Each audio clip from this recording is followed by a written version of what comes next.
కొన్ని రకాల విశ్వాసాలు ఉన్నాయంట. అందులో 3 రకాలు చెప్తూ ఆయన అంటున్నాడు, మొట్టమొదటిది ఏంటంటే క్రియలు లేని విశ్వాసం. రెండో విశ్వాసం ఏంటంటే దెయ్యాల విశ్వాసం.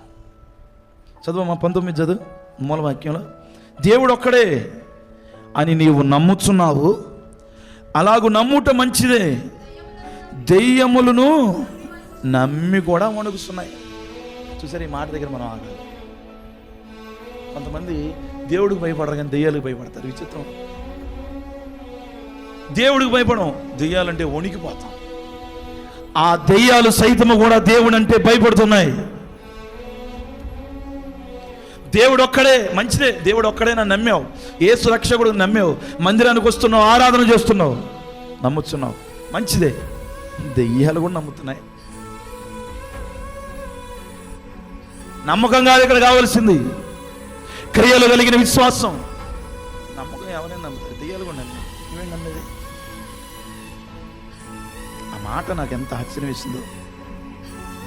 దెయ్యాలు కూడా నమ్ముతున్నాయి, దెయ్యాలు కూడా నమ్మి వణుకుతున్నాయి. మంచిదే, నువ్వు నమ్మావు, మంచిదే. కానీ ఇదిగో దెయ్యాలు కూడా నమ్మి వణుకుతున్నాయి. ఇంక తేడా ఏంటి? నువ్వు నమ్మావు, దెయ్యం నమ్మింది. దెయ్యం ఏం లేదంటే క్రియలు కలిగిన విశ్వాసం లేదు.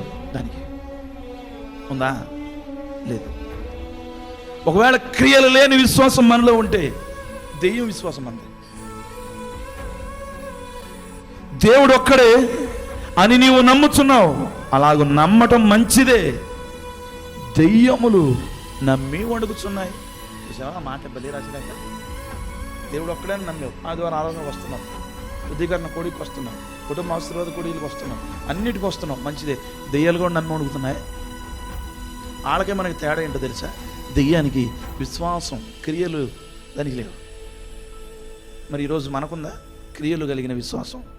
ఒకవేళ లేదనుకో, దానికి మనకు పెద్ద తేడా ఏముంది? తేడా లేదు. ఈరోజు క్రియలు, విశ్వాసం మనలో ఉండాలి.